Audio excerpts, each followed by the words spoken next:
Merci de cette confiance renouvelée au programme de Renouveau TV et bienvenue dans votre émission Regard croisé. Après cette rencontre à Kidal entre les importants groupes signataires de l'accord et des diplomates occidentaux, beaucoup s'interrogent déjà si l'accord ne se dirige pas vers sa caducité. C'est du moins la thématique qui va occuper nos regards ce soir. Pour l'aborder, nos invités, ils sont 4. Le premier, Dr Wele Diallo, il est vice-président du BRDM. Docteur, merci de découvrir le plateau de l'émission Regard croisé.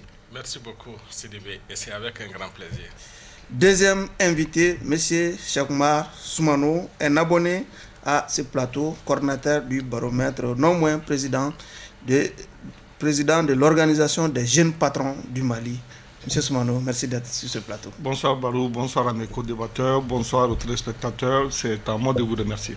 Troisième invité, Hassan Sey, il est juriste et coordinateur d'une organisation de réflexion UNIR. Monsieur Sey, merci d'être avec nous. Merci à vous, Barou. Quatrième invité, Abdul Karim Konaté, il est du parti Yelema. Monsieur Konaté, merci d'être avec nous. Merci Barou et bonsoir chers téléspectateurs et téléspectatrices. Encore une fois, bienvenue à toutes et à tous dans l'émission Regard croisé. Avant d'ouvrir donc les débats sur la thématique principale, le Mali et le Burkina se dirigent vers une fédération. C'est du moins la proposition du Premier ministre burkinabé à la faveur d'un séjour qu'il a effectué ici au Mali courant cette semaine. Il a déclaré en ces termes: nous pouvons constituer une fédération souple qui peut aller en se renforçant et en respectant les aspirations des uns et des autres chez eux. Docteur Wele Diallo, le Mali et le Burkina vers une fédération finalement. Merci beaucoup, et c'est des bonnes propositions, c'est des bonnes idées, et vous le savez, un homme c'est déjà d'avoir de la vision. Et vous savez, nous partageons la même histoire et ces derniers temps. Et nos deux peuples ont montré les mêmes volontés, le même engagement ferme de se prendre et de s'affirmer, de gérer leur vie de façon vraiment suffisamment responsable, autonome. Et nous avons une longue histoire. Et quand nous essayons d'analyser, nos deux pays ont été victimes malheureusement d'une mainmise étrangère, surtout peut-être du colon, de façon générale. Et qui ne connaît pas Thomas Sankara? Qui n'a pas vécu les réalisations de Thomas Sankara? Et jusqu'à la date d'aujourd'hui, ces rêves restent une réalité pour nos différents pays. Thomas reste un modèle pour les Burkinabés, un modèle pour tous les Africains, sinon un modèle mondial. Et Thomas a tenu tête par rapport à tous les colons, à tous les impérialistes. Il s'est affirmé, il s'est défendu avec toute la rigueur pour pouvoir sauver son pays. Oui. Et malheureusement, il a été abattu. Et par des complicités encore africaines, oui, des pays voisins, qui ont été des pays traîtres de la sous-région, et des pays qui ont été à la base même de l'éclatement de la fédération malienne. L'histoire, tout le monde le connaît. Et par rapport à la fédération malienne, les pays voisins qui ont été à la base de l'éclatement, et ce sont même pays qui sont complices de l'assassinat de Thomas Sankara. Et si ces deux pays se retrouvent, ce n'est qu'une correction de l'histoire. Et c'est la trajectoire vraiment qui prend la bonne direction. Monsieur Soumano, en 1985, après la guerre des pauvres, en 2003, une fédération des pauvres, finalement, le Mali et le Burkina Faso. Bon, moi l'idée je la partage, c'est bien déjà, comme l'a dit Dr Willy dans ses propos, on ne va pas refaire l'histoire. Tout le monde sait qu'aujourd'hui, le Mali et le Burkina, on est très proches, on partage beaucoup de choses. Il y a eu un moment où on s'est fâché l'un après l'autre, mais après, c'est très rapidement on a résolu. Et aujourd'hui, Dieu a fait que nous connaissons à peu près le même type de problème, notamment le terrorisme. Et aujourd'hui, le modèle pour le Burkina, c'est un peu le Mali à travers tout ce que le président Assimi a eu à faire. Bon, maintenant, parler de fédération, pour moi, il y a d'ailleurs dans les déclarations du Premier ministre burkinabé, il parle de façon progressive.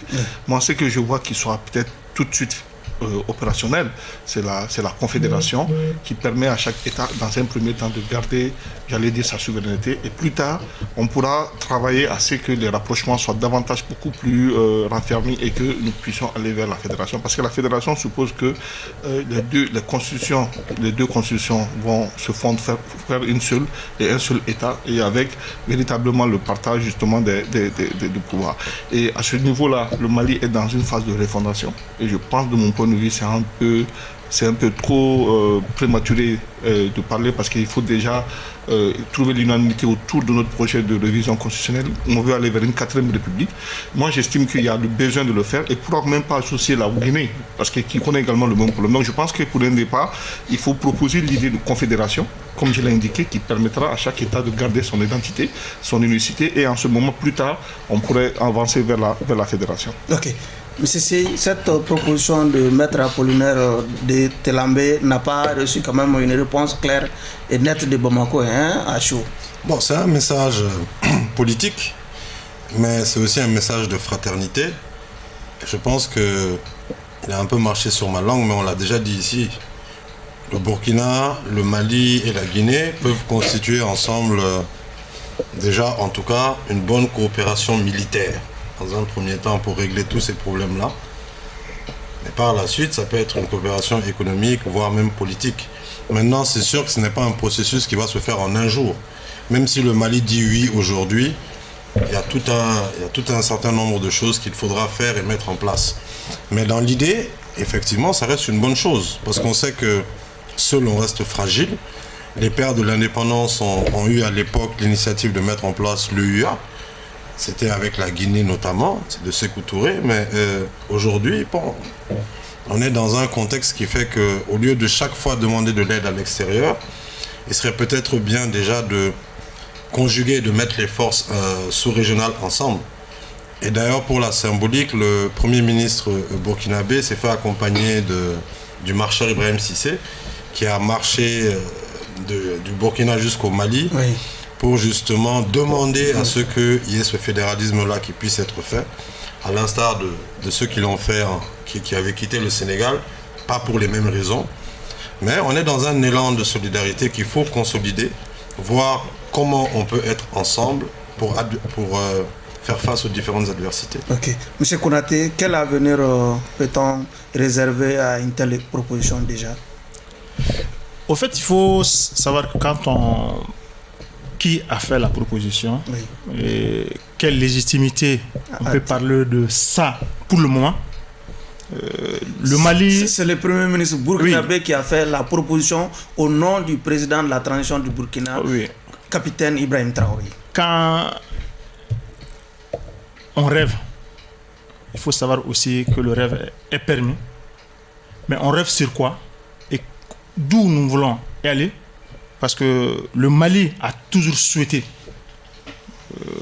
l'unification, la suppression, oui, des frontières. Ce qui est consigné dans notre constitution. C'est ce qui est consigné dans notre constitution, qui est quelque, oui, chose qui est le souhait de tous les Maliens. Mais aujourd'hui, parlons de ça avec quelle autorité? Quelle autorité peut nous conduire dans ça? Il faut qu'on arrive à savoir. Est-ce que c'est le moment? Est-ce que c'est légitime pour le moment de pouvoir en parler, de pouvoir mener la réflexion? On a d'autres tâches, on a d'autres objectifs aujourd'hui. Il faut aller sur ça au lieu de pouvoir continuer à saupoudrer, à faire une autre diversion pour nous amener à autre chose. Sinon, le fédéralisme, créer une fédération, le Mali a toujours prôné sur ça. Mais est-ce que c'est le moment propice? Est-ce que c'est le moment où nous devrons parler de ça? Est-ce que nous avons cette légitimité aujourd'hui de pouvoir parler de cela? Moi, je me pose ces questions. Okay. Donc pour moi, ce n'est pas opportun, ce n'est ni l'idéal pour l'instant. Cherchons à sécuriser d'abord nos différents États. Ça semble bien qu'aujourd'hui, on parle de ces trois pays. Ces trois pays ont quoi de commun de façon visible? C'est les trois pays spécialistes de coups d'État.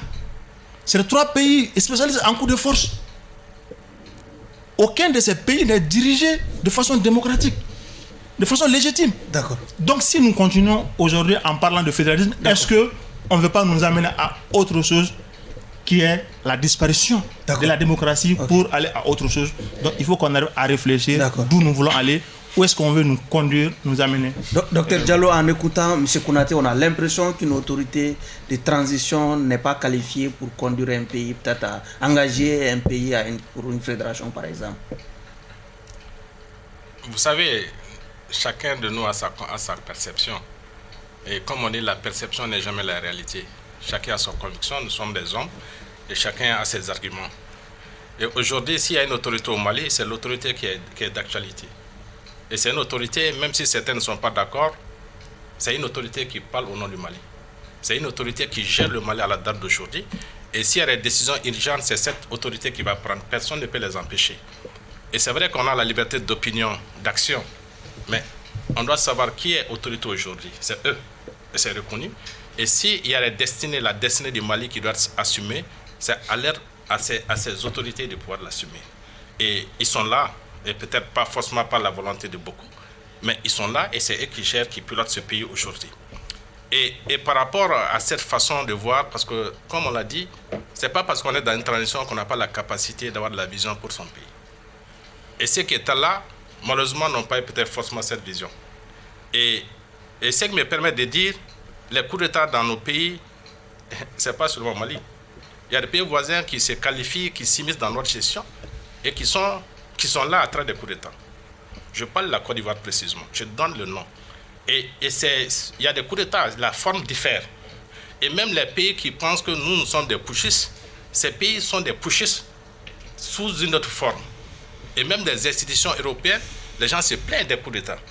Mais ça dépend de la forme, de la manière. Même dans les pays développés, on parle de coups d'État. Et la France était la première puissance qui est le premier putschiste en Europe. Vous savez, l'histoire, chaque pays a son historique par rapport à l'avancée. Okay. Et quand les coups d'État interviennent dans nos pays, il faut savoir pourquoi. Quand Thomas a été assassiné, qui l'a assassiné, je l'ai dit, et c'est ce qui fait que nos pays ne peuvent avancer. C'est eux qui sont à la base de ces coups d'État, c'est eux qui créent les conditions de ces coups d'État, et c'est pourquoi le peuple n'est pas d'accord. Et par rapport à ces questions, je pense, aujourd'hui, s'il y a une autorité qui doit parler, ce n'est pas ceux qui ne sont pas aux affaires.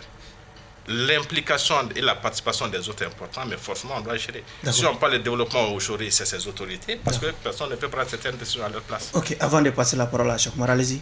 Oui, je pense qu'en écoutant Willis, c'est comme si j'ai l'impression d'avoir toujours ce phénomène de pouvoir déplacer les faits. Aujourd'hui, on parle de... Ce n'est pas le moment propice. Quand on parle de la transition, aujourd'hui, les autorités qui sont là, on ne peut pas parler de leur légitimité, on ne peut pas nier qu'ils ne parlent pas au nom du Mali. On ne parle pas de ça. On parle de leur mission. Aujourd'hui, une transition, quelle est la mission d'une transition? Une transition doit être courte et pouvoir gérer temporairement. Sinon, le fond de la question, s'il vous plaît, le fond de la question, c'était de savoir si ces autorités-là sont à même d'engager le Mali dans le cadre d'une fédération. Oui, c'est pour ça que j'ai dit que la transition, il faut qu'on arrive à connaître le rôle d'une transition. Parce que si une transition se trompe de sa mission, ça peut amener à ce genre de décision, de parler de fédération. On ne parle pas de leur légitimité. Mais est-ce que aujourd'hui, avec tout ce qu'on a comme instance, je pense que le débat, on va en parler. On parle de réforme, de refondation du pays. On parle de constitution. Et comment peut-on aller dans ça et encore se focaliser encore en parlant d'une fédération qui va encore mettre tout à plat. Donc il faut qu'on arrive à se focaliser. Quelle est notre mission? Quelle est la mission de la transition? Pour moi, le débat, c'est à ce niveau et non d'aller à autre chose. Et non la légitimité en cause. Cette transition est au nom du Mali actuellement et que nous les soutenons. Nous pensons qu'ils sont en train de parler au nom du Mali. C'est pour cela que nous disons notre point de vue quand c'est bon ou quand nous ne partageons pas les Monsieur Soumano, en écoutant votre voisin, on a l'impression que parler de fédération dans le contexte d'une transition, c'est de discuter sur le sexe des anges, par exemple. Bon, vous savez, moi j'estime que, comme l'a dit docteur, chacun a sa vision, chacun a sa perception, chacun a sa compréhension des choses. Déjà, la fédération en tant que mode de gouvernance politique est déjà un processus très compliqué, très complexe à mettre en œuvre, même pour des pays qui sont stables. Et c'est pour cela que j'ai dit, pour moi, ce qui est important, c'est un processus. L'idée, elle est bonne. c'est très bien. On peut être ambitieux pour son pays. On peut déjà poser les jalons. Et d'ailleurs, c'est le mieux parce que comme on est en phase de refondation, on est en phase aujourd'hui de repenser notre constitution. Même là, vous savez que par rapport à la constitution, il y a des oppositions. Mais on a vu qu'on va en parler, il y a eu quand même l'effort que l'État a fait dans le sens de l'inclusivité. Mais ce qui est sûr, c'est à travers cette nouvelle mouture qu'on verra si la réponse de nos autorités sera donnée ou pas. Parce que si réellement l'intention est d'aller vers la fédération, je crois que c'est le moment le plus indiqué, c'est à travers cette constitution. Parce que l'actuelle constitution, en tout cas, elle est très claire là-dessus. Elle dit que le Mali est prêt à renoncer à une partie de sa souveraineté pour la réalisation de l'unité africaine. Maintenant, cette fois-ci, il parle de fédération. Nous avons déjà une expérience de fédération. Et je pense que ça, c'était depuis les premiers jours en 1960 de l'indépendance du Mali. Et après, bon, on a vu les raisons X ou Y qui ont fait que ça n'a pas marché. Et donc, je pense que avoir cette ambition, pouvoir essayer, ce n'est pas mal en soi. Ça, c'est mon point de vue. D'accord. Vas-y. Est-ce que c'est finalement le bon moment quand on sait qu'en 1960 déjà, l'ancienne puissance coloniale avait son ombre qui planait sur cette fédération. Mais cette fois-ci, les contextes sont différents. Bon, en fait, l'histoire ne se répète pas, mais l'histoire bégaye. Oui. C'est-à-dire que vous allez voir que c'est plus ou moins les mêmes enjeux. On a demandé aux derniers soldats français de partir. La Russie était devenue notre partenaire un peu plus stratégique. D'ailleurs, on avait notre propre monnaie qui était même faite en collaboration avec des pays de l'Est de l'Europe, y compris la Russie. Et on avait la fédération Mali qui existait justement entre le Soudan, qui est le Mali actuel, et le Sénégal. Donc, c'est plus ou moins les mêmes schémas qui reviennent. Mais cette fois-ci, il faudra trouver un moyen de les consolider. Parce que quand on parle de souveraineté retrouvée, et qu'on a un peu ce discours-là, ça veut dire que dans la conscience collective et dans la manière de penser ceux qui aujourd'hui gèrent le Mali, c'est comme s'il y a une nouvelle indépendance, même si elle n'est pas totale. Et dans cette nouvelle indépendance-là, il faut trouver les moyens de se mettre avec les bons partenaires. Oui. Et quand vous allez prendre le président Traoré, qui a d'ailleurs un nom de chez nous, il est dans cette même dynamique. Et à la limite, le président Assimi Goïta est presque un modèle pour lui. Donc si on arrive, la Guinée, ça peut venir plus tard, et les trois peuvent se mettre ensemble. Mais dans un premier temps, à faire travailler ces deux pays ensemble, parce que la fédération, comme on l'a déjà dit depuis le début, ce n'est même pas un débat, ça ne se fait pas du jour au lendemain, mais il n'y a pas de moment propice ou non propice à une fédération, parce que c'est le peuple qui décide, ce n'est pas le président. Même le président, lorsqu'il a envie qu'il y ait une fédération, il est obligé de le soumettre à la volonté du peuple. Donc maintenant, le fait que les chefs d'État expriment cette volonté-là, toi-même tu l'as dit, dans le préambule de notre constitution, l'unité africaine est la seule chose pour laquelle on peut céder une partie de notre souveraineté, voire de notre intégrité. Donc c'est en phase. Maintenant, est-ce que la nouvelle constitution, parce qu'il a commencé à surfer dessus, on va en parler. Parlant déjà de la nouvelle constitution, un comité de finalisation du projet de la nouvelle constitution vient d'être effectivement mis en place par le colonel Assimi Goïta. L'information principale est cette adhésion du cadre des partis et regroupements politiques pour un retour à l'ordre constitutionnel à ce comité de finalisation. Docteur Oulé Diallo. Merci beaucoup. Et le rendez-vous de l'inclusivité est désormais atteint. Merci beaucoup. Et vous savez, l'inclusivité, c'est un terme, je dis, chéri par beaucoup de gens. Et vous savez, c'est comme la participation demandée. Mais le plus souvent, les gens ne sont jamais satisfaits parce que l'inclusivité a toujours ses limites. Et il est difficile d'avoir une unanimité par rapport à une démarche. Il y aura toujours des gens qui vont toujours à côté. Et même dans ce cas, il y a des gens qui ne sont pas d'accord pour l'unanimité. Et aussi, c'est ça aussi la vie. On doit accepter, mais on doit avoir la conviction que c'est dans la divergence que vraiment on va vers la bonne direction. Parce que s'il n'y a pas de divergence, c'est difficile d'avoir la réalité. Et le fait qu'il y a certains qui adhèrent à la finalisation de cette constitution, c'est déjà une avancée. Et moi, je le mets dans ce cadre, c'est peut-être les autorités ont pu arrondir, négocier avec peut-être ceux qui étaient un peu opposés, sinon opposés de façon farouche par rapport à certains aspects. Oui. Et pour moi, c'est une bonne chose, c'est une part vraiment importante parce que quand on parle des questions de la nation, c'est tout le monde qui doit être là. Mais ceux qui veulent rester en marge, c'est leur choix. Et souvent, il faut les laisser aussi dans leur option. Mais quand tout le monde peut contribuer, il faut donner l'opportunité à chaque Malien de pouvoir contribuer pour vraiment l'avènement et la démarche positive du Mali vers la sortie de la crise. Cheikh Oumar Soumano, le cadre des partis rejoint désormais le train de l'élaboration, du processus d'élaboration de la nouvelle constitution. Oui, c'est une très bonne chose parce que l'un des reproches qui avait été fait justement au processus, c'était qu'il y avait un manque d'inclusivité. Et il faut aussi saluer la sagesse des responsables du cadre qui ont quand même accepté de venir. Comme on l'a dit, il y a toujours des oppositions, mais pour moi, la vie est ainsi faite. Et même si certains qui ne sont pas dedans pourraient toujours aussi assurer, parce que la question aujourd'hui, la vision du cadre, c'était une réforme à minima. Il y a d'autres qui disaient qu'il ne fallait même pas toucher. Donc, à un moment donné, il faut qu'il y ait une décision soit prise. Et moi, j'estime qu'à un moment donné, quoi qu'il en soit, il faut le Mali, on a tous les prémices de la 4e République. Notre constitution actuelle a montré ses limites. À chaque fois qu'on a fait appel à cette constitution pour unir les Maliens, elle les a désunis. Et donc ça veut dire qu'il y a beaucoup de problèmes politiques qui ne peuvent pas se régler en se fondant sur cette constitution-là.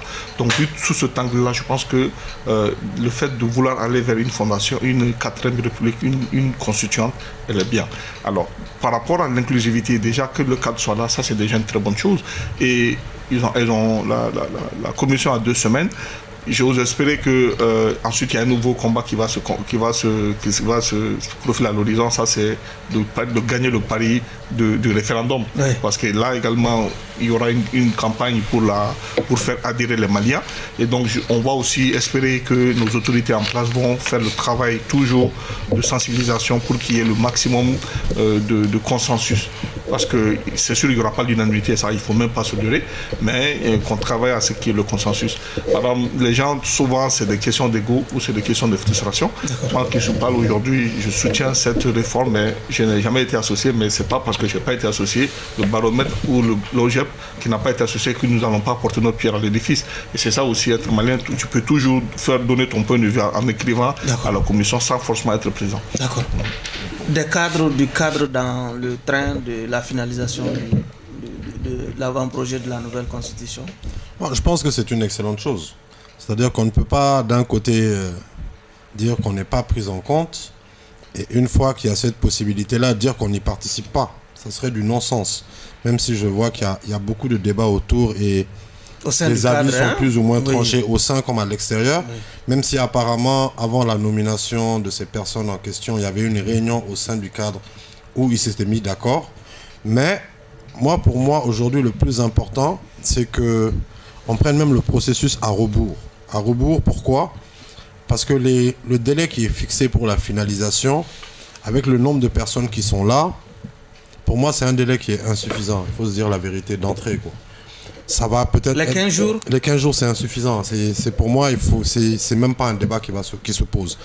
Si on veut faire vraiment quelque chose de bien et de consistant, ces 15 jours ne sont pas suffisants. Et mieux encore, je vais vous surprendre, mais pour moi même le chronogramme est à revoir par rapport à la date du référendum. Pour moi, ce qu'il faut faire, et pour éviter même beaucoup de débats politiques qui se font, qui disent que normalement c'est l'Assemblée, la Constitution ne le prévoit pas, etc., même si aucune constitution prévoit sa propre mort, ça serait peut-être simplement de décaler le référendum pour la constitution après la mise en place des nouveaux députés. Parce que les élections législatives sont prévues avant les présidentielles.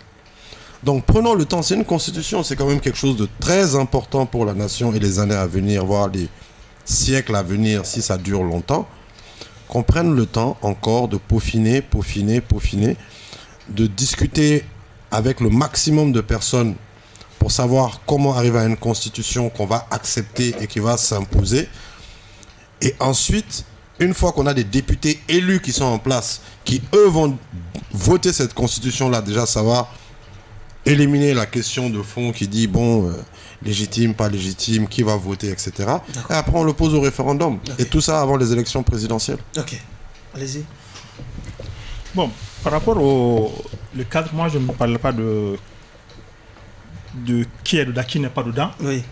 Mais il faut toujours savoir qu'une démocratie... En disant cela, vous faites allusion à quoi? Non, la question, le cadre dans le cadre. Oui. Je parlais par rapport à votre question, quoi. Oui. Je ne rentre pas à cette réponse, mais pour moi, le plus important est que d'abord, c'est de savoir la nouvelle constitution nous amène à quoi. Est-ce qu'on arrive à respecter le délai? La commission de finalisation, parce qu'on parlait de nouvelle constitution, Oui. il y avait un moment donné où il y avait le débat. S'il fallait faire une révision ou il fallait une nouvelle constitution. La nouvelle commission... Oui. L'intitulé est différent. Oui. Ça met fin au débat de révision ou pas. Parce que la commission, on parle de finalisation Oui. de la nouvelle constitution. Donc, de un d'abord, on ne parle plus de révision. Donc, c'est la constitution. Les autorités ont pris les responsabilités. Ils ont décidé que ça soit une nouvelle constitution. Mais le hic pour nous, on parle des avantages pour la nouvelle constitution. Ces avantages, avec tout ce qu'on a comme problème aujourd'hui dans le Mali, que le pays connaît et que la population est en train de souffrir. On parle davantage pour des membres, pour des ministres qui sont dans la commission, des membres des CNT qui sont dans la commission. Heureusement que certains responsables du cadre disent qu'ils vont renoncer à ces avantages. Oui. Et j'espère que pour une mission de 15 jours, pour un Mali dont on parle de refondation, je pense que ces responsables devraient donner cet exemple, de dire que pour ces 15 jours, nous renonçons à ces avantages, mais nous travaillons pour le Mali. Nous, également, c'est voilà que nous voyons. Nous, on ne dit pas qu'on est pour, on n'est pas contre. Parce que pour pouvoir se prononcer sur quelque chose, il faut connaître le contenu. Aujourd'hui, nous ne connaissons pas le contenu, mais nous avons pris notre responsabilité comme nous avons toujours fait. Est-ce que les grandes questions déjà, au niveau de Yelema, est-ce que vous saluez déjà cette décision du cadre de siéger dans cette commission? Ce que j'ai dit, nous, Yelema, Oui. on a notre position qui est nous ne sommes pas demandeurs, nous ne sommes pas preneurs, mais nous sommes une force de proposition. Nous avons toujours proposé. Oui. La première commission qui a été mise en place a reçu les propositions de Yelema et nous allons continuer à envoyer nos propositions, que nos propositions soient prises en compte ou pas. C'est là que je veux répondre à la question que on n'a jamais demandé, ou en démocratie, on peut parler de l'unanimité. L'inclusivité, la majorité, associer, demander les partis politiques, c'est là que nous saluons même le ministère de l'administration territoriale qui a commencé à instaurer le cadre de concertation avec les partis politiques qui étaient là depuis sous Alpha.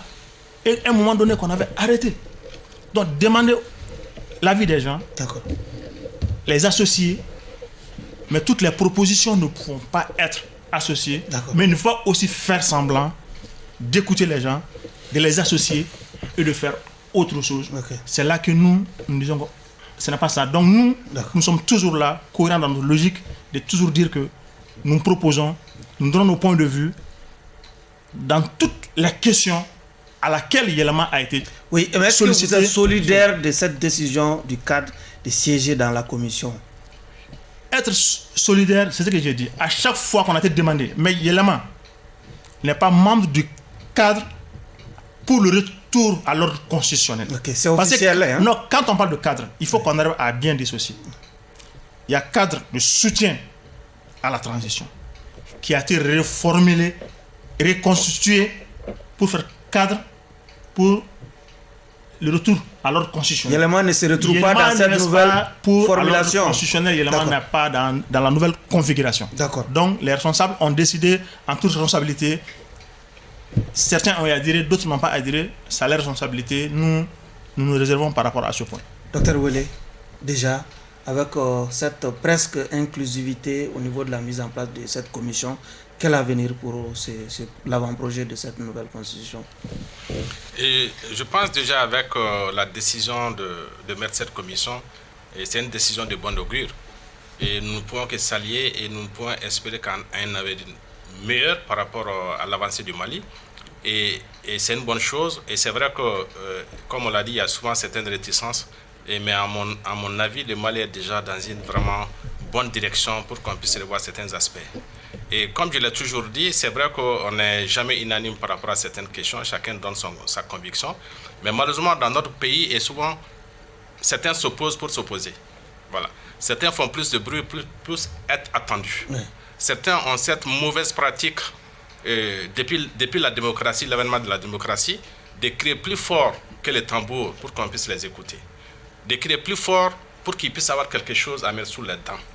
Et je pense que nos autorités doivent être vraiment attentives par rapport à ces comportements et qu'il y a un comportement qui n'est pas souhaité par certaines personnalités et qui étaient toujours là et malheureusement qui n'ont pas pu faire avancer les choses dans ce pays et qui continuent comme des vautours à tourner autour des autorités, à tourner autour. Docteur Wele, est-ce que vous êtes en train de nous dire que cette décision du cadre a un élan alimentaire? Il y a certains qui trouvent toujours un élan alimentaire. Il y a des gens même qui sont spécialistes. Il ne faut même pas se cacher. Ils créent pour avoir quelque chose, on le sait. Et ça, ce n'est même pas caché. Malheureusement, ce mauvais comportement doit arrêter. Et si les Maliens n'arrêtent pas cette mauvaise pratique, on doit avoir de la conviction pour le pays. On doit s'affirmer en tant que responsable. On doit s'affirmer à tous les niveaux que nous soyons pour vivre vraiment de façon honnête de nos activités. Et malheureusement, cette facilité, les raccourcis, les Maliens ont pris l'habitude. Et ce raccourci, on doit arrêter. Et c'est les autorités qui doivent être vigilantes. On doit prendre des hommes à des postes où on a besoin de leurs compétences et non de les faire taire. On doit amener les gens pour qu'ils puissent contribuer. Et même cette commission, c'est une bonne chose que les gens soient là, mais je suppose que ceux qui sont là, je respecte, mais qu'ils sont là vraiment pour faire un travail technique et finaliser ce travail. D'accord. Au même moment où ces cadres décident de siéger dans la commission, il s'est vu refuser une autorisation de meeting. Quel commentaire? Bon, déjà, c'est pas le cas seul qui s'est fait refuser. Il y a beaucoup de demandes qui, de mon point de vue, ont reçu une fin de non-recevoir. Sauf que dans le même jour, on a vu en tout cas un regroupement devant les sièges de l'aménagement, par exemple. Est-ce que ce n'est pas du 2 poids 2 mesures finalement qu'on constate à ce niveau? Bon, déjà, ce qui est important, c'est que dans le doute, il faut s'atténuer. Je ne sais pas qu'est-ce qui a motivé l'autorisation de ce meeting, de ce regroupement au niveau de l'aménagement. Moi, je n'ai pas tous les éléments. Et comme on le dit, dans le doute, il faut s'abstenir. Il n'y a pas des éléments, je ne veux pas quand même m'aventurer à faire une analyse. Mais ce que je vais quand même dire, pour rester dans le cadre de la Constitution, par rapport à la liste aux membres de la Constitution, pour la finalisation de la future Constitution, on avait tous appelé de notre... Au départ, 50 étaient annoncés, voilà. On a vu 69. 69, bon, en soi, c'est pas mal de mon point de vue, parce que peut-être qu'on a pensé à des gens, au moment où on rédigeait le décret de répartition des quotas, il y a des choses certainement qui ont dû échapper à ces rédacteurs et qui ont voulu corriger dans la mise en œuvre. Pour moi, ce n'est pas mal en soi. Et malgré tout ça, malgré qu'on soit allé au-delà du 54, les 69 qui sont là, il y a certains qui estiment qu'ils n'ont pas été écoutés. Moi, je prends le cas, par exemple, notre regroupement n'a jamais été sollicité, mais on n'en fait pas un souci. Ça nous aurait fait plaisir aujourd'hui d'être considéré, on peut aussi se braquer. Oui. Mais ce qui est important, c'est qu'aujourd'hui, comme le cadre a dit, l'élément l'a dit, le fait d'avoir déjà ces propositions, pour moi, ça c'est déjà dans la commission. Parce que le plus important, c'est de donner la possibilité d'être prise en compte. Mais je ne crois pas qu'aujourd'hui, l'élément puisse nous dire que est-ce que leur proposition n'a pas été prise en compte. Le fait que ça a été reçu, peut-être qu'à un niveau, il y a eu des discussions. Si on ne les prend pas en compte, considérez que toujours est-il que vous êtes dans la commission. Maintenant, autre chose, ça je partage avec M. Wele. Moi, j'avais aussi estimé que cette commission devrait avoir plus de relents techniques. Technique dans le sens où il faut vraiment prendre des gens qui ont une certaine expertise. Je ne sais pas, quand je regarde la liste, le profil, je ne connais pas tout le monde, mais je ne vois pas qu'il y a une prédominance des juristes à tendance constitutionnaliste. On est dans une situation assez compliquée parce que le Mali est un laboratoire politique. Nous avons subi toutes sortes de scénarios. Donc il faut que des spécialistes puissent être prédominants dans cette commission-là et qui pourraient véritablement apporter de la valeur ajoutée de mon point de vue. Je ne suis pas en train de dire que ceux qui sont dedans n'ont pas cette compétence-là, mais je dis, moi, je serais encore plus à l'aise s'il y avait une prédominance en faveur des vrais spécialistes de la question constitutionnelle. Parce qu'apparemment, il y a plus de politique c'est vrai, hein, on voudrait aussi arriver à une constitution qui prenne en compte nos réalités politiques, mais là où on est dans une phase critique. Il ne faudrait plus que la première mouture qu'on a eue dans le cadre de l'avant-projet puisse recevoir autant de critiques que la mouture finale qui nous sera proposée. Ok. Le cadre s'est vu refuser une demande d'autorisation de meeting, M. Sey. Bon, Je vais un peu faire comme lui. Je ne sais pas exactement pourquoi on l'aura refusé. Une question Du subalterne. communiqué, voilà, du communiqué que moi j'ai vu, en tout cas, de la réponse que moi j'ai vu passer, Oui, sous réserve de son authenticité, on parlait des conditions de sécurité qui ne seraient pas optimales.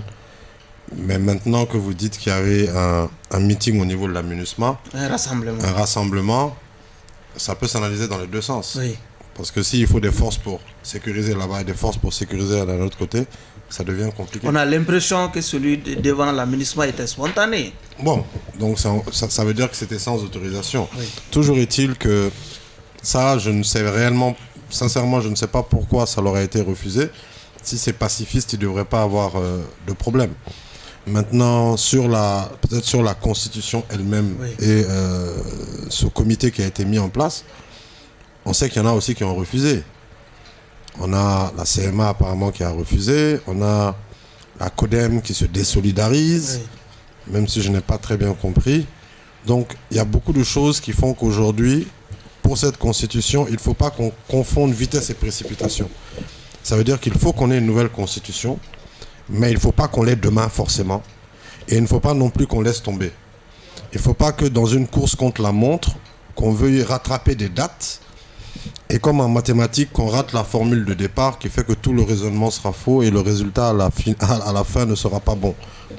Je répète, la Constitution, elle peut être décalée sans aucun problème Oui. après l'élection des députés qui pourront en leur sein D'accord. juger de la pertinence ou pas de cette Constitution, la voter et ensuite on la soumet au référendum et ça nous laisse beaucoup plus de temps. Et s'il faut, comme ça a déjà été fait pour d'autres choses, faire un fora ou faire comme on a fait avec les assises, et là encore les gens vont crier, mais si c'est nécessaire, faire des assises que sur la Constitution, appeler tout le monde, les personnes qui sont déjà en charge de la finalisation de cette commission D'accord. puissent être aux premières loges pour coordonner tout ce travail-là et donner ensuite un nouveau produit D'accord. sur lequel on va réfléchir. Mais une constitution, c'est quelque chose d'extrêmement important qu'il ne faut pas prendre à la légère et faire dans la précipitation, il me semble. Monsieur Konaté, avec cette défection qu'on a déjà enregistrée au niveau de la CEMA et également au niveau de la CODEM déjà, est-ce qu'on ne peut pas dire que ce comité a pris une sorte de plomb dans l'aile finalement? Bon, je ne dirais pas que ce comité a pris du plomb dans l'aile, mais il faut savoir que c'est ce que j'avais dit que nous, on était sur un débat, il y avait un débat qui a été clôturé par la nouvelle commission. On parle de nouvelle constitution. Bon, nouvelle constitution, c'est quand c'est dit qu'on peut décaler le référendum. Mais aujourd'hui, c'est ce que j'avais dit, une transition à une période courte doit avoir des missions très claires. Aujourd'hui, cette transition doit avoir au moins 3 s'il veut réussir. Assurer la sécurité du Mali. Essayer de refonder leur mission de réforme. On ne pourra faire que des réformes nécessaires et indispensables pour cette transition. Et troisième, la question des élections. Mais si on veut aller à la refondation même du Mali, on est parti pour des années à long terme. Et c'est ce qui nous amène, quand on essaie de regarder, on parle d'élections, de référendum en mars. Pour pouvoir organiser les élections, il fallait mettre linge dans toutes les circonscriptions 6 mois avant les élections. Mars, même si nous essayons de raccourcir le mois en semaine, on ne pourra pas le faire en mars. Donc c'est pratiquement impossible. Oui. Comme il a dit. D'abord, je ne dirais pas de reporter, mais il faut qu'on arrive à s'asseoir entre Maliens, de voir réellement qu'est-ce qu'il faut. Mais j'ai l'impression qu'on a cette stratégie, cette manie de toujours de ne pas respecter nos engagements. D'accord. Donc, on ne peut pas toujours être responsable de savoir diriger un pays et toujours prendre des décisions, voter des lois, prendre des décisions, des arrêtés et les violer flagramment. D'accord. Mon confrère vient de le rappeler. On parle d'une commission de 56, on se retrouve à 60. Bien, on cherche à violer. Quelle image nous voulons que les gens respectent? Peut-être le souci de l'inclusivité. Non, c'est pas un souci d'inclusivité. Un responsable, quand tu prends une décision, tu es obligé de respecter ta parole donnée. D'accord. C'est ça notre philosophie. Et c'est pour cela que je dis, je me réjouis quand Wele dit qu'il faut qu'on arrête certaines pratiques au Mali. Yelema, si on arrive à le faire aujourd'hui, Yelema serait le premier parti fier de cela. Parce que nous ne crions pas pour pouvoir être nourris. Nous ne sommes pas un parti politique qui travaille pour la politique. Mais nous travaillons pour notre communauté. D'accord. Nous ne sommes pas des fonctionnaires politiques. Nous contribuons pour la gestion du Votre pays. idée est bien comprise, Monsieur Konaté. On va aussi faire tourner la parole. Je voyais que vous notiez beaucoup derrière vos co-débatteurs. Allez-y. Ok, merci. Oui, en fait, il y a eu beaucoup d'éléments très, très, très importants par rapport au pays. Vous savez, la question de transition, vraiment, moi, je ne reviens pas là-dessus. Parce que quand on parle de sécurité, la sécurité, elle est holistique, elle prend tous les éléments en compte. Et même la révision de la Constitution peut renforcer la sécurité. Et c'est très important. Et souvent, parler de la refondation, vous savez, c'est aussi une tâche grande, mais ça dépend de la motivation des uns et des autres. Vous savez, les tâches en matière d'organisation, si on peut faire une tâche, comme on dit c'est programmé pour 2 mois, si ça doit être fait par 2 personnes, et si on veut ramener à 1 mois, je pense il faut jouer, comme on dit, sur l'effectif, sur les équipements, etc., etc. Et pour moi, c'est la volonté des autorités du peuple malien d'aller vraiment dans la bonne logique. Et par rapport au respect des engagements, c'est vrai, on se plaint tout le temps de ce respect. Et quand nous regardons, il y a beaucoup de choses qui ne sont jamais respectées dans ce pays. Parce que c'est le plus souvent, c'est les pratiques, ça ne commence pas par cette transition. D'accord. Et le droit d'aller à l'école, on l'a dit, ça fait combien d'années? Depuis 1991. Mais ça doit changer. Depuis 1991, même ceux qui se plaignent des autorités, qui sont là, qui parlent au nom des étudiants ou des associations, ne facilitent pas le travail. Même les enseignants, d'une manière plus ou moins, ne facilitent pas ce processus. Souvent, les enfants sont pris comme otages. On ne se soucie même pas. Les gens pensent à leurs propres droits, mais c'est les autorités qui doivent faire cette promotion, qui doivent défendre. Et malheureusement, il y a beaucoup d'élèves qui sont pris, qui ne sont pas respectés dans ce pays. Et c'est pourquoi je demande à tous les Maliens, en fait, on doit se poser cette question. Quelle est notre contribution objective par rapport au développement du pays? Parce que tout le monde voit juste son individu, sa personnalité. On ne voit pas l'ensemble. Parce que si on essaie de servir les autres, on ne restera pas à cette date, à ces différentes difficultés. L'école n'a jamais, à la date d'aujourd'hui, depuis 1991, les choses se compliquent. Je préfère même le temps de Moussa que cette période. Parce qu'au moins, on pouvait dire qu'on avait la facilité d'étudier. Aujourd'hui, même pour aller dans une école privée, tu n'es pas sûr d'avoir la qualité de la formation. À plus forte raison, les écoles publiques. Ce qui est bien compris.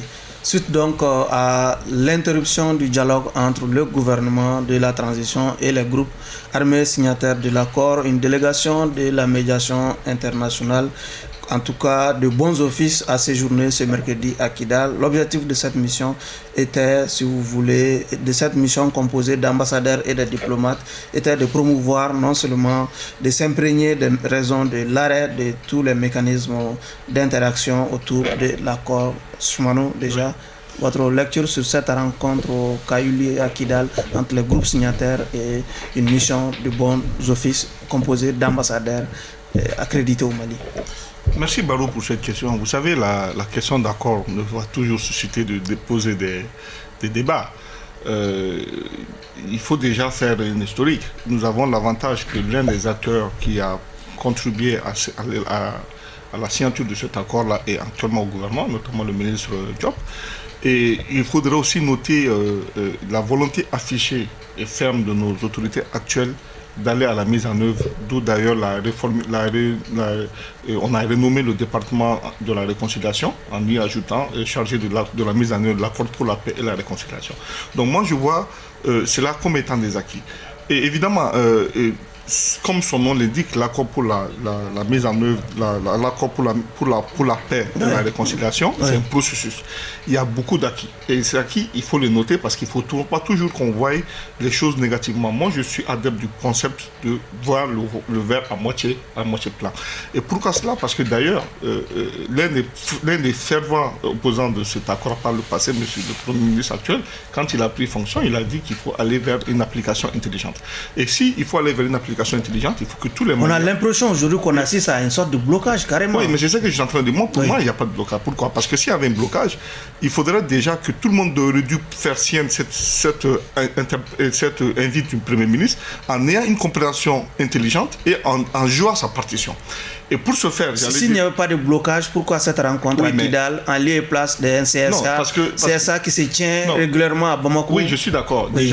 Déjà, le problème, c'est quoi? C'est que tout ne peut pas être mis en œuvre. Même si on avait la bonne volonté, tous les éléments de l'accord ne pouvaient pas être mis en œuvre sans qu'il y ait la révision constitutionnelle. C'est pour cela, moi, je déplore le fait que la CEMA ait boudé sa présence dans la réforme. Parce qu'aujourd'hui, il y a des choses qui ne peuvent pas se faire. On ne peut pas appliquer l'accord à 100% sans qu'il y ait véritablement cette révision constitutionnelle-là. Donc ça, je déplore cela. Bon, je pense qu'ils vont peut-être revenir avec meilleurs sentiments.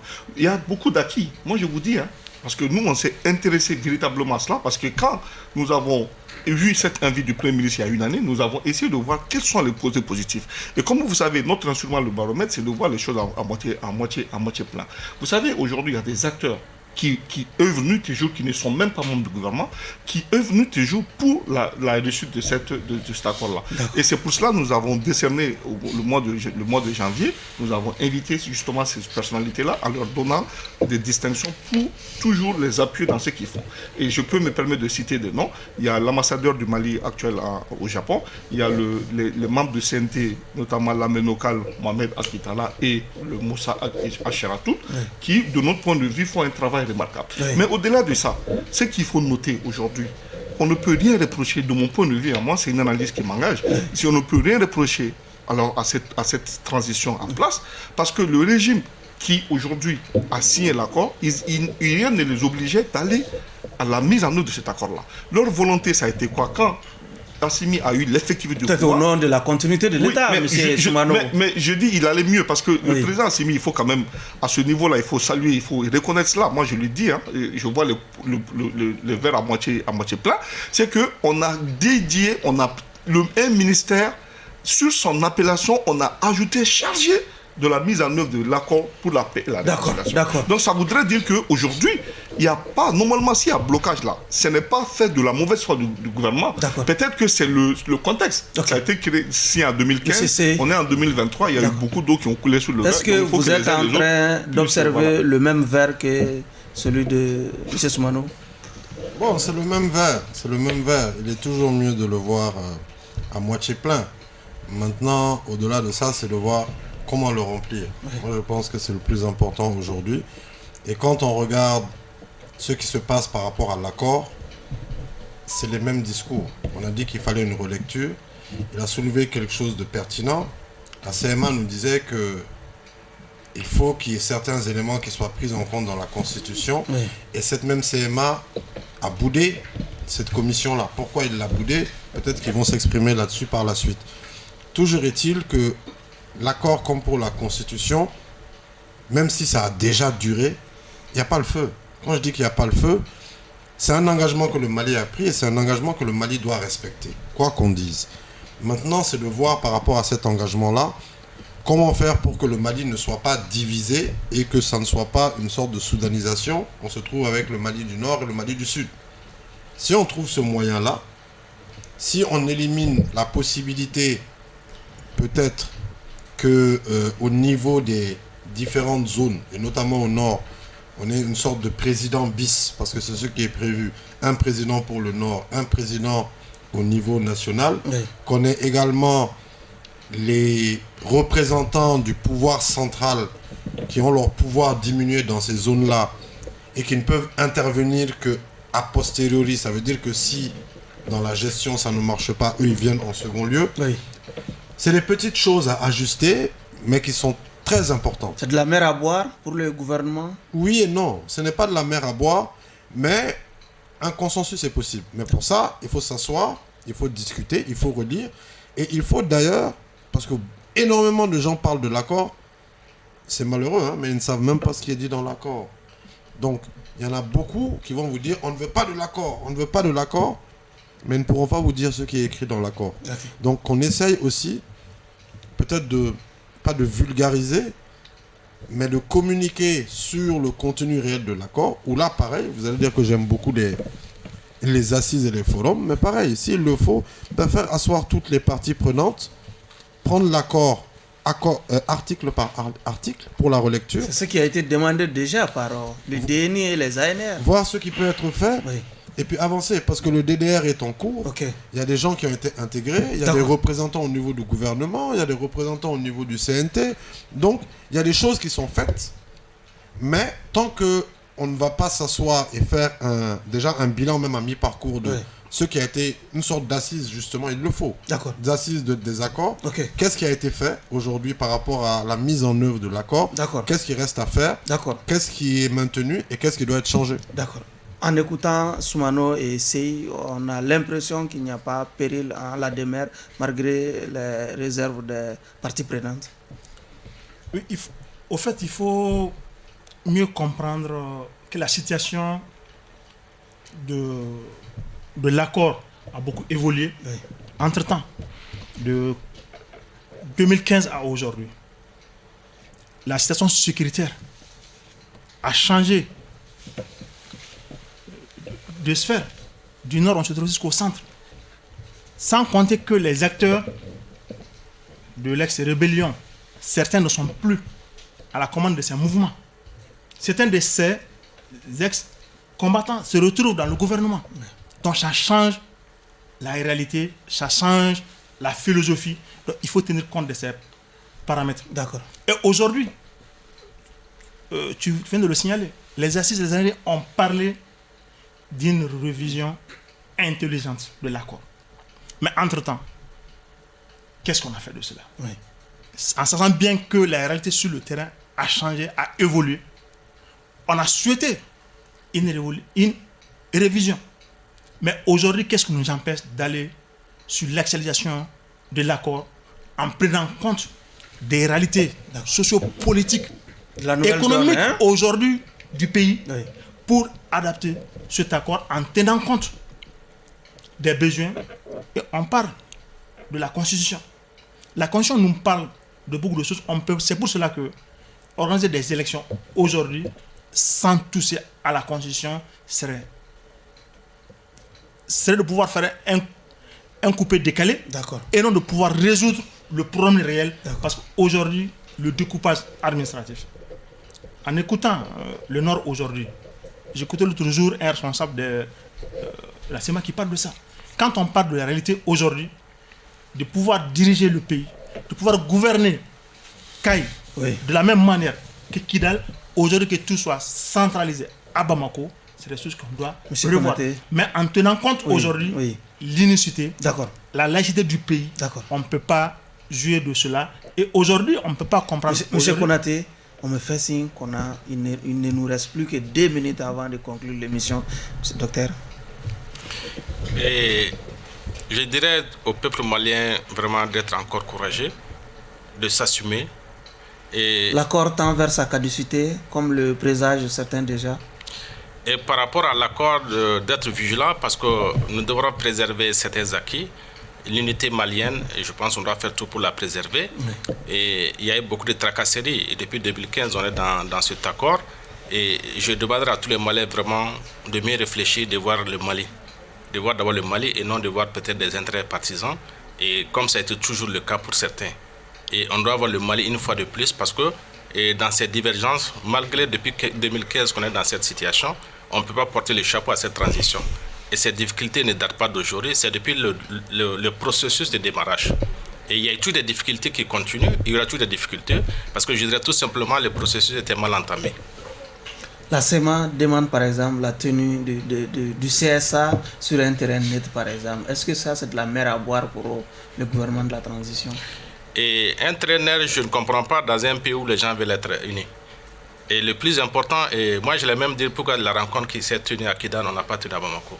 Et vous savez, quand il y a les autorités qui se déplacent, il y a des moments où on doit savoir dire non. Et moi, à leur place, à la place des autorités, je leur ai demandé même cette rencontre de Kidal que ça se tienne à Bamako. D'accord. 10 secondes pour parler de ces manifestations, en tout cas qui mettent la pression sur l'aménagement. 10 secondes. Bon, je pense qu'il faudrait qu'on cherche à comprendre ce qui se passe. Donc, que véritablement, pour moi, il faut que les Maliens puissent parler le même langage. Quoi. Parce que là, on entend trop de choses. En filigrane, on entend le départ de l'aménagement en filigrane. Bon, je pense que nous avons des autorités qui sont responsables, qui s'ils doivent prendre cette décision. En ce moment-là, si elles ont besoin de soutien, on verra si le soutien est nécessaire ou pas. Vous avez 10 rigoureuses secondes. Je pense que, par exemple, pour le mandat de la MINUSMA, il y a des bruits qui avaient déjà commencé avant son renouvellement. Il y a des gens qui avaient déjà demandé à ce que ça ne soit pas renouvelé. Mais à partir du moment où cela est fait, il faut que l'État s'assume.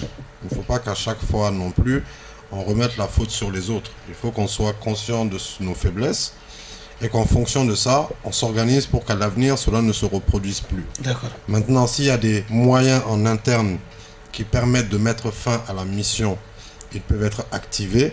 À défaut, ce serait de leur laisser terminer leur mission et de partir. Et sur le reste, que Dieu bénisse le Mali, que Dieu bénisse le Mali, que Dieu bénisse le Burkina, que Dieu bénisse l'Afrique, qui est bien, allez-y. Et que Dieu bénisse le monde. Il faut reconnaître que nous sommes dans une période exceptionnelle et difficile pour le pays.